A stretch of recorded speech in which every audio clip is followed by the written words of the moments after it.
Assalamualaikum warahmatullahi wabarakatuh. Nama saya Evidi Puji, NIM 12173468. Assalamualaikum warahmatullahi wabarakatuh. Nama saya Devi Rosdianti, kelas 12173988. Assalamualaikum warahmatullahi wabarakatuh. Saya Dini Novia Firandani dengan NIM 1217359. Assalamualaikum warahmatullahi wabarakatuh.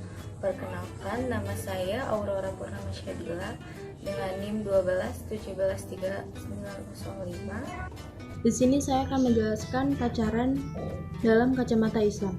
Dewasa ini bukanlah hal yang baru ketika kita melihat pasangan remaja, putra dan putri di pinggir jalan, seperti di kafe, restoran, atau di mana saja. Mereka nampak asik mengumbar yang katanya disebut sebagai sesuatu yang mesra itu, menunjukkan betapa bahagianya mereka saling memiliki satu sama lain di balik sebuah yang katanya bernama pacaran.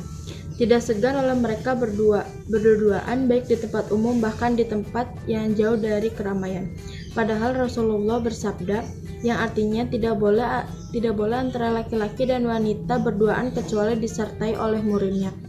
Dan seseorang wanita tidak boleh berpergian kecuali ditemani oleh murimnya.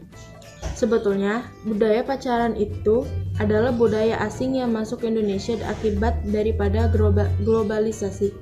Karena filter yang kurang akibat akhirnya banyak yang ikut terjerumus dalam budaya tersebut. Padahal harusnya diketahui bahwa pacaran tidak lain adalah perbuatan dosa yang ujungnya akan mendekati kepada zina, merupakan dosa besar. Hukum pacaran dalam Islam ini adalah tidak pernah dibenarkan adanya hubungan pacaran dalam Islam ini. Justru sebaliknya, Islam melarang adanya pacaran di antara mereka yang bukan muhrim, karena dapat menimbulkan berbagai fitnah dan dosa. Dalam Islam, pacaran adalah haram. Oleh sebab itu, Islam mengatur hubungan antara lelaki dan perempuan dalam dua hal, yakni hubungan mahram dan hubungan non-mahram. Hubungan mahram sendiri adalah seperti ayah dan anak perempuannya, kakak laki-laki dengan adik perempuannya, dan atau sebaliknya. Oleh karena yang mahram berarti sah-sah aja untuk berduaan dalam artian baik dengan lawan jenis. Sebab dalam Al-Quran surat An-Nisa ayat 23 disebutkan bahwa mahram yang tidak diboleh nikahi daripada seseorang laki-laki adalah ibu, nenek saudara perempuan, bibi, keponakan dari saudara kandung maupun sebapak, anak perempuan, ibu mertua, dan menantu perempuan. Dalam hubungan yang mahram, wanita boleh tidak memakai hijab tapi bukan mempertontonkan auratnya. Hubungan non-mahram sendiri adalah artinya laki-laki dibolehkan untuk menikahi perempuan tersebut, namun terdapat larangannya bagi jika berdua-duaan melihat langsung atau bersentuhan dengan perempuan bukan mahramnya. Untuk perempuan yang menggunakan jilbab dan menutup seluruh auratnya jika berada di sekitar laki-laki yang bukan mahramnya tersebut. Bahaya pacaran dalam agama Islam. Islam melarang pacaran bukan tanpa sebab. Pacaran itu selain daripada mendekati zina yang merupakan dosa besar, juga bisa menimbulkan berbagai macam bahaya yang kesemuanya tidak hanya akan merugikan diri sendiri, tetapi juga orang lain. Yang pertama yaitu mendekati zina. Ini merupakan bahaya pasti yang akan disebabkan oleh berpacaran. Laki-laki diharuskan menjaga pandangannya dari perempuan, dan perempuan pun harus sadar diri akan keberadabannya di hadapan laki-laki yang bukan mahramnya. Hadis dari Abdullah bin Buraidah dari ayahnya mengatakan, Rasulullah Shallallahu Alaihi Wasallam berkata kepada Ali, "Hai Ali, janganlah ikuti pandangan pertama dengan pandangan kedua, karena pandangan pertama untukmu dimaafkan, dan pandangan kedua untukmu tidak dimaafkan. Bahkan jika ada yang mengaku pacaran dalam jarak jauh atau yang lebih kenal dengan LDR, long distance relationship, sama saja perkaranya. Zina merupakan berarti bertemu lantas melakukan hubungan intim tanpa ada ikatan pernikahan. Bahkan ketika si laki-laki mengirimkan pesan pendek ke si perempuan itu juga mendekati zina. Bahkan bisa jadi sudah termasuk dalam zina hati dan pikiran. Memikirkan betapa saat mengirimkan pesan tersebut sambil membayangkan wajah satu sama lain, bertambah lagi dosanya. Dan yang kedua yaitu menghilangkan konsentrasi. Ada yang bilang pacaran itu bisa menjadi penyemangat untuk belajar atau bekerja. Sungguh salah pemikiran yang demikian. Nyatanya, pacaran itu hanya menguras otak dan membuyarkan konsentrasi. Fokus belajar justru hilang dan pekerjaan jadi terabaikan. Pacaran itu tidak mudah, sebab melibatkan dua kepala, bahkan bisa 3, 4, dan seterusnya. Dengan prioritas utama adalah bagaimana caranya membahagiakan si pacar. Akibatnya, berbagai cara dilakukan hanya demi membuat senang satu sama lain, rela meninggalkan pekerjaan dan membuang waktu belajar hanya demi menemani sang pacar berjalan-jalan. Jika suatu saat terjadi yang nama perselisihan, justru akan memicu stres yang menyebabkan semangat belajar menjadi hilang. Apa yang mereka lakukan adalah melanggar perintah Allah Subhanahu wa Ta'ala dan hanya menumpuk dosa semata. Dan yang ketiga adalah penyebab banyak kerugian. Salah satu bagian daripada budaya pacaran itu adalah usahanya memberikan kebahagiaan bagi pasangannya. Padahal tanpa ia sadari itu hanya sia-sia. Rela menghabiskan waktu, uang, harapan hanya demi seseorang yang belum tentu adalah jodohnya. Padahal lebih baik jika waktu itu digunakan untuk beribadah dan lebih mendekatkan diri kepada Allah Subhanahu wa Ta'ala. Lalu uang yang digunakan untuk pergi menonton film di bioskop, makan di restoran mewah, membeli ini itu untuk pacar, disedekahkan kepada mereka yang lebih membutuhkan. Sedekah bahkan memberikan berkat kepada harta kita. Sedangkan pacar, percayalah, senyum dari mereka yang menerima bantuan kita jauh lebih indah dibandingkan senyuman pacarmu itu. Belum lagi jika seluruh biaya yang dikeluarkan tak jarang bukan dari penghasilan sendiri, melainkan dari orang tua. Sering terjadi pada remaja, bertambah beban orang tua. Yang keempat, mengganggu kehidupan bermasyarakat.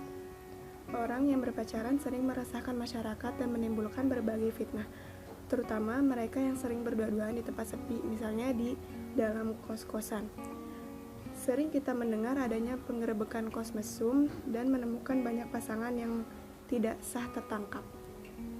Di dalam kehidupan bermasyarakat, ini benar-benar merusak moral dan akan menjadi contoh yang teramat buruk bagi anak-anak yang melihatnya. Terkhusus bagi remaja yang sudah terjerumus dalam budaya pacaran tersebut, berikut adalah bahaya yang semestinya mereka dan orang tua ketahui agar segera meninggalkan perilaku tersebut. Juga bagi remaja yang tidak melakukannya agar semakin berhati-hati agar tidak terjerumus. Yang pertama, mudah terjerumus ke perzinahan. Seringkali remaja akan menyangkal bahwa mereka tidak akan melakukan hal-hal yang demikian. Mereka akan berpacaran yang sehat, padahal tidak ada berpacaran yang sehat kecuali setelah menikah. Bagaimanapun juga, pacaran adalah perbuatan dosa. Setiap manusia yang berbuat dosa, iblis adalah temannya.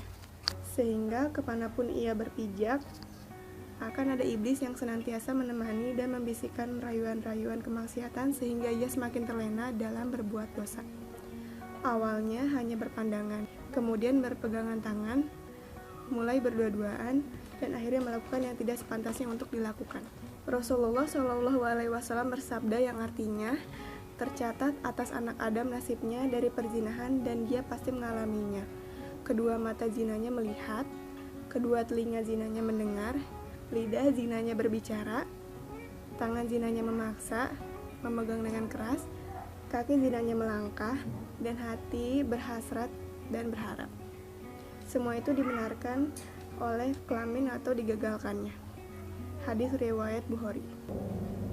Yang kedua, melemahnya iman. Sudah dari akarnya bahwa pacaran itu dosa. Setiap orang berbuat dosa, ada iblis yang menemaninya.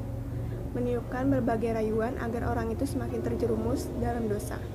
Iming-imingnya sangat banyak, padahal kesemuanya hanya pemuas nafsu belaka. Bahkan, yang awalnya tidak tergoda pun bisa saja terjerumus. Akhirnya banyak waktu dihabiskan hanya untuk sang pacar. Cinta setengah mati, katanya. Sampai-sampai cinta pada sang pemilik nyawa pun terabaikan. Setiap hari hanya mengingat wajah kekasih, namun lupa pada Allah Subhanahu wa Ta'ala. Nauzubillah. Sungguh yang demikian sudah menjadi orang yang tersesat. Yang ketiga, mengajarkan kepada kemunafikan. Orang yang berpacaran itu mengajarkan diri sendiri untuk menjadi munafik. Berbohong ini itu hanya demi membuat si pacar senang. Bahkan mengumbar janji-janji yang belum tentu bisa ditepati, bahkan tak jarang aslinya bualan semata. Berusaha menunjukkan sisi terbaik, padahal di belakangnya sering mencela. Sering mengumbar rayuan romantis hanya agar si pacar tidak curiga. Tidak hanya di hadapan sang pacar, tapi juga akan melakukan hal yang sama di hadapan orang tua. Jadilah mereka sebagai pembohong yang luar biasa. Dan yang keempat itu adalah mengurangi produktivitas dari minat belajar. Siapa bilang pacaran itu bisa meningkatkan semangat belajar? Coba pikirkan kembali ke dasarnya bahwa pacaran itu dosa. Selama berpacaran, artinya Anda akan menumpuk dosa sepanjang waktu. Tidak akan dapat kebaikan di dalamnya, di dalam kehidupan Anda.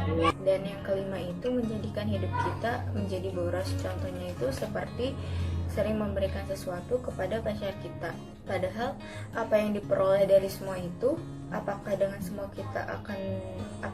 semua itu kita akan berinvestasi di masa depan? Justru sebaliknya. Pacaran itu hanya membuat kantong kita kering.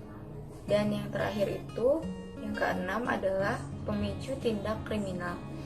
Sering banget kita mendengar di berita, ini sangat mengerikan sekali, bahwa ada seorang remaja membunuh remaja lainnya hanya karena berebutan seorang pacar.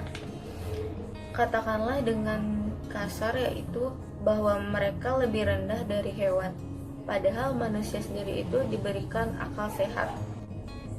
Rasulullah Shallallahu Alaihi Wasallam dalam sebuah hadis diriwayatkan oleh Abdullah binti Mas'ud, beliau memberikan saran berikut: wahai generasi muda, barang siapa di antara kalian telah mampu serta berkeinginan menikah, karena sesungguhnya pernikahan itu dapat memutuskan pandangan, mata, dan memelihara kemaluan. Dan barang siapa di antara kalian belum mampu, maka hendaklah berpuasa, karena puasa itu dapat menjadi penghalang untuk melawan gejolak nafsu. Hadis riwayat Bukhari, Muslim, Ibnu Majah, dan Tirmidzi. Sekian penjelasan dari kelompok kami, kurang lebihnya mohon maaf jika ada kesalahan, dan semoga video kami ini sangat bermanfaat bagi kita semua. Sekian dan terima kasih. Wassalamualaikum warahmatullahi wabarakatuh.